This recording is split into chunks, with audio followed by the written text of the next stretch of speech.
Atenção! Começa agora uma teleaula de Ciências do Ensino Fundamental. Você vai assistir a teleaula de número 51. Bons estudos!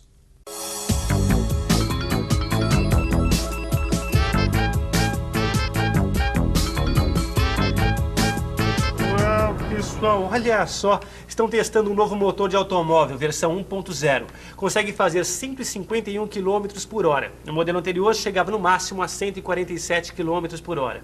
Mas consome mais combustível também. Deixa eu só ver quanto. Olha só.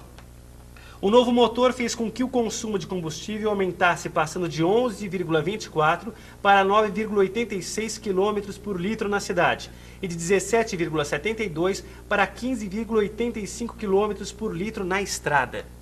Tem até uma tabela aqui para mostrar o desempenho do tal motor. Olha só. Partindo do repouso, o carro com a nova versão do motor levou 12 segundos para atingir a velocidade de 80 km por hora e 18 segundos e meio para atingir 100 km por hora. Que potência, hein? Meu caro telealuno, você conta até 18 e o carro já está a 100 km por hora. Bem, agora eu quero saber, na hora de brecar, será que melhoraram também o desempenho do breque?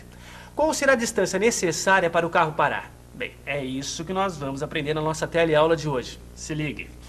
Nós vamos entender como funciona o freio de um carro e o papel que o atrito entre o pneu e o chão desempenha no controle de um veículo pelo motorista. Nós vamos ver também como a massa, a velocidade e o estado dos pneus influenciam na distância que o veículo percorre entre a freada e a parada total e conhecer melhor a lei fundamental dos movimentos.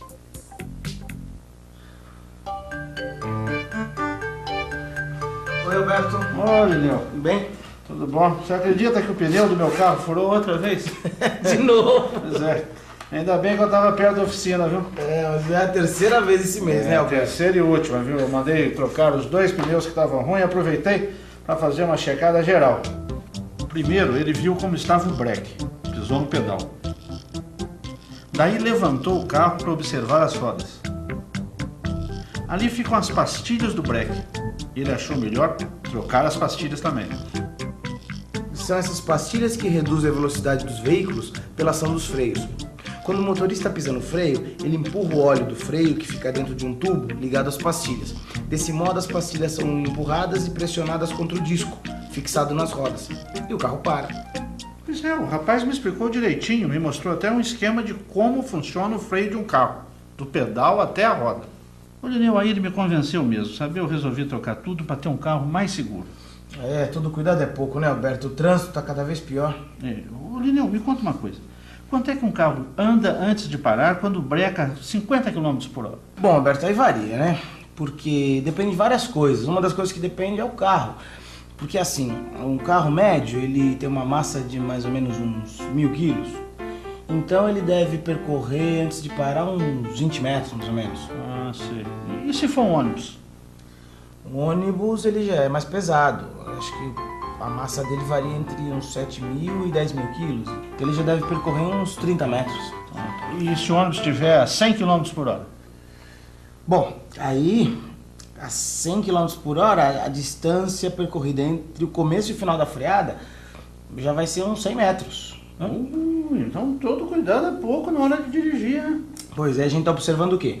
Que a distância percorrida entre o começo e o final da freada depende de duas coisas, da massa e da velocidade. Então, quanto maior for a massa de um veículo, maior a distância percorrida entre o início e o fim de uma freada. Mas se eles estiverem na mesma velocidade.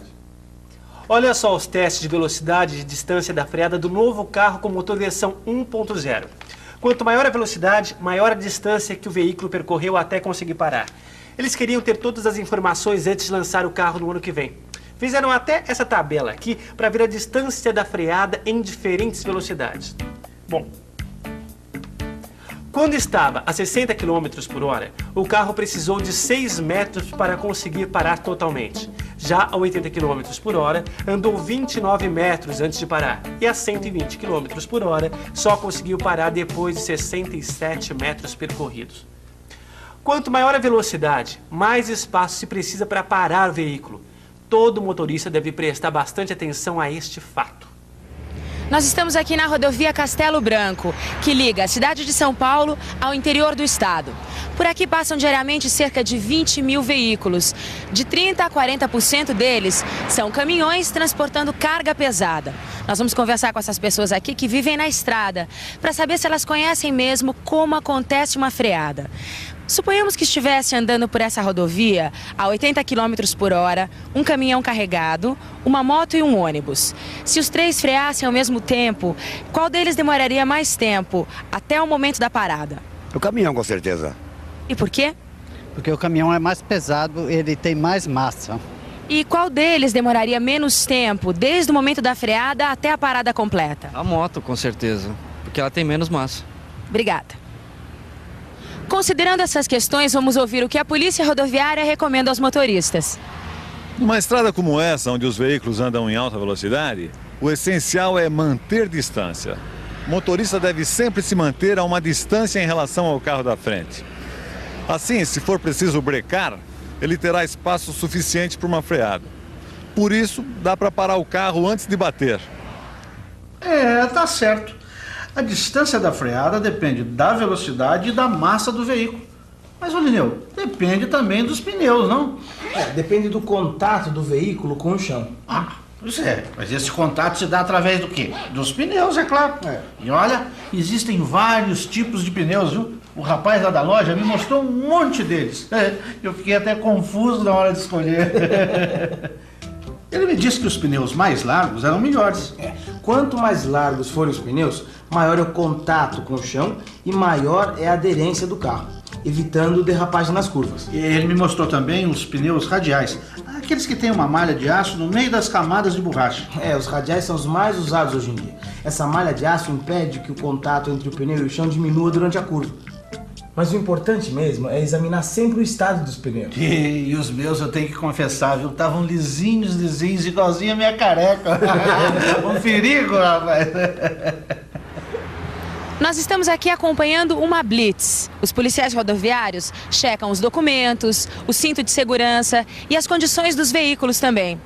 Esse carro aqui já está parado no acostamento. Segundo os policiais, ele está sem condição de circular. Vamos dar uma olhadinha no estado dos pneus. Ih, ele tá bem lisinho, né? Bem lisinho mesmo. Tá completamente careca. Deve ter pouquíssima aderência ao solo. Estão muito gastos. Senhor, por favor, esse carro aqui tá sem condições de circular, não é? Com os pneus nessas condições, o risco de acidente é muito grande. Pode derrapar. Se pegar pela frente, por exemplo, uma curva um pouco mais acentuada, ou se tiver que fazer uma freada mais rápida, acidente na certa. E por que é tão importante o estado dos pneus? Em situações de perigo, o motorista instintivamente tende a pisar o mais que pode nos freios. Isso provoca o travamento das rodas e o carro derrapa. Com o travamento, a freada passa a depender exclusivamente do contato entre a roda e o chão para diminuir a velocidade do veículo. Agora, com o pneu nessas condições sem nenhuma aderência, o risco de colisão aumenta muito, né? Quando se desenvolve um novo motor mais potente, mais veloz, é necessário também aperfeiçoar os dispositivos de segurança dos veículos. Concorda comigo? Mesmo com freios, pneus, pistas em bom estado, ninguém está livre de acidentes. Ou por serem velozes, ou por estarem pesados demais, ou por problemas mecânicos. O fato é que carros, motos, caminhões, ônibus escapam do controle dos motoristas com certa facilidade. O controle dessas máquinas depende basicamente do contato delas com o chão, tanto para serem colocadas em movimento, quanto para reduzirem a velocidade. É preciso a ação de uma força que não cause nenhuma arrancada repentina e nenhuma freada brusca. Essa força através da qual o motorista mantém o controle do veículo existe por causa do atrito. Quer dizer, então, que tanto para pôr o carro em movimento quanto para parar, depende do atrito. Isso aí. Todo esse controle do carro depende do atrito, principalmente para fazer as curvas. O atrito age sobre o pneu quando o carro está em movimento. E é também um atrito que age na freada, quando a pastilha de freio encosta na roda e diminui a sua velocidade. E se por acaso a gente dá azar, pega um trecho de estrada escorregadia, com areia? Ou mesmo quando tem óleo na pista. Então, o que acontece com o atrito? Vamos pensar um pouco? Vamos pensar um pouco. O que acontece quando tem óleo, água ou areia na pista? Bom, o atrito entre os pneus e a pista diminui muito e o carro fica sem controle. Se estiver em alta velocidade ou se os pneus estiverem carecas, é mais perigoso ainda. Isso tudo acontece por causa da falta de aderência entre as rodas e o chão. Então é a aderência que faz com que os carros fiquem em contato com o chão. Isso, e dessa maneira, os carros podem ser controlados pelos motoristas. Mas esse controle é limitado, viu, Alberto? Como assim? Porque é o seguinte, quanto maior a massa e maior a velocidade do veículo, maior vai ser também a força necessária para fazê-lo parar.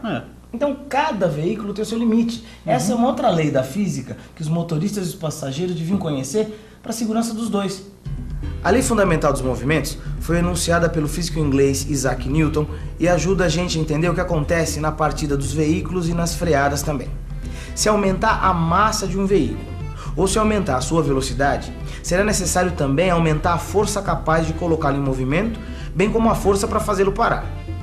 O tempo necessário para reduzir sua velocidade até zero é maior para os veículos de grandes massas ou mesmo para os veículos de pequenas massas, mas que estão em alta velocidade.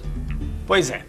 A velocidade dos veículos e a sua massa, o bom estado dos pneus e das estradas, as pastilhas do freio, tudo isso é importante quando se trata de prevenir acidentes. Portanto, vamos agora fazer uma boa revisão da nossa teleaula de hoje. E atenção, se liga aí que é hora da revisão. Tanto na arrancada quanto na freada, o atrito entre os pneus e o chão desempenha um papel essencial. É através desse contato que o veículo é controlado pelo motorista. Um veículo em movimento leva um certo tempo para parar. Consequentemente, precisa de um espaço para percorrer até conseguir atingir o repouso. Por isso, é necessário manter sempre uma certa distância do veículo da frente. Através da força exercida pelo freio é que reduzimos a velocidade do veículo. Quanto maior for a sua massa e a sua velocidade, maior será a força necessária para fazê-lo parar. Como a força não pode ser tão intensa a ponto de colocar em risco a segurança dos passageiros, ele leva mais tempo para ser parado. Eu aposto que depois de ter assistido a essa nossa teleaula, você nunca mais será o mesmo, seja como motorista ou como passageiro. Você vai ser muito mais atento à segurança no trânsito. Você viu só como a gente aprende muitas coisas úteis ao nosso dia a dia aqui no Telecurso? Então, até a nossa próxima teleaula, quando nós voltaremos com mais novidades para você. Tchau!